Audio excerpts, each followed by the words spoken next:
One of the most recent European countries to enter the citizenship by investment game is Moldova.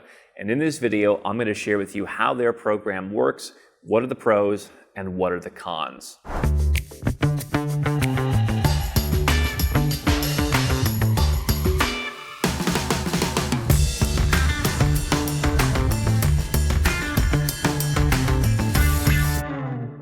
I am Andrew Henderson. Moldova is now among the roughly 12 countries that offers citizenship by investment. This is where you go out and you make generally a donation, but sometimes a real estate or bond investment in the country. In exchange, they fast track your citizenship. In the case of Moldova, it's possible to become a citizen in about 4 or 5 months. This program was rolled out in 2018. I had been spending some time in Moldova as they were discussing rolling this out, and quite frankly, I might have advised them to take a little bit different direction, but they decided to go with a formal citizenship by investment program. And so let me walk you through how it works.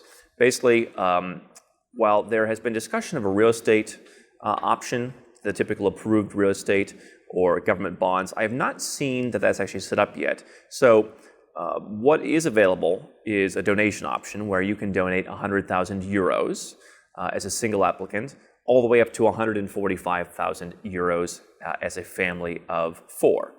There's a price of 115 for couples, and if you want to add people above the family of 4, you can do that for an additional fee as well. So the big difference that you will see here versus many of the other citizenship by investment programs outside of Europe is that the figures are in euros, not in dollars. So the 100,000 euros is obviously going to be a bit more expensive at today's rates than the $100,000, but not a huge difference.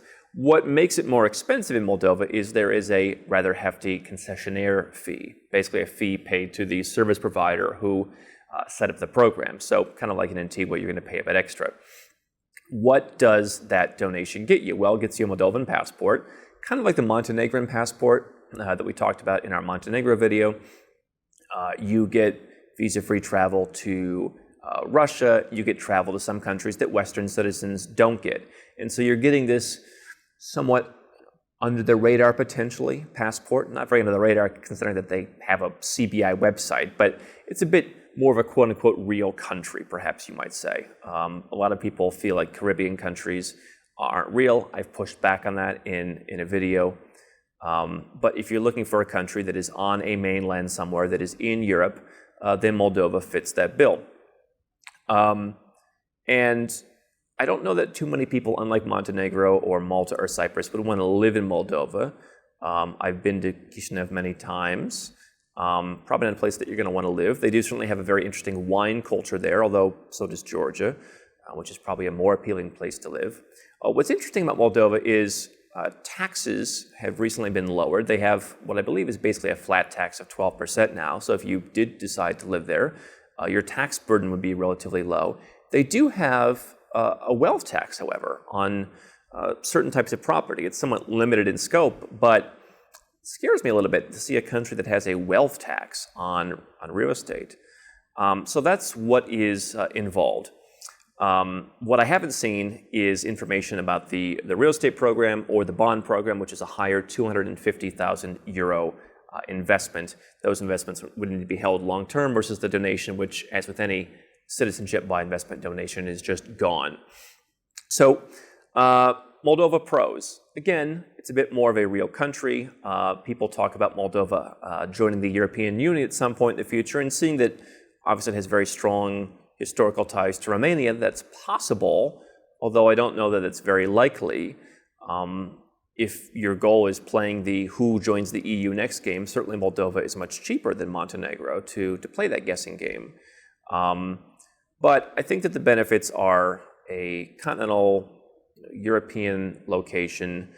There are numerous tax treaties in place, and it's just going to attract a different kind of crowd, I think. It's probably going to attract a lot more Russians who want a country that's kind of friendly with Russia. They have Russia visa-free travel. But what you're going to give up for that is you're not going to be able to go to the UK. You're not going to be able to go to Ireland. You are going to lose, as with Montenegro, some visa-free travel. And so if Moldova is going to be your only passport, i.e. You plan to get this to replace your current passport, then you want to take that into consideration.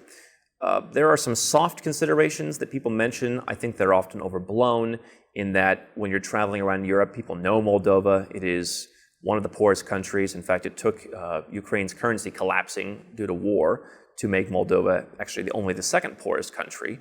And so there's certainly a reputation that comes with that. And so for all the benefits of being in Europe and for being a bit more under the radar for traveling to certain parts of the world, you're also getting the fact that people know what it is.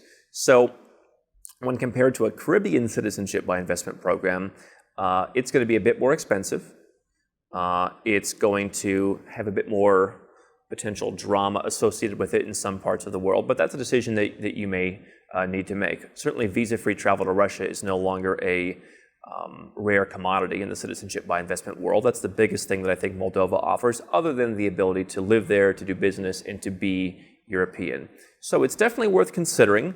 I never say that one passport is better than the others or that there's one best option for everybody, but certainly for the 6 or 7 figure entrepreneur from a Western country, there may be other options that are more worth considering.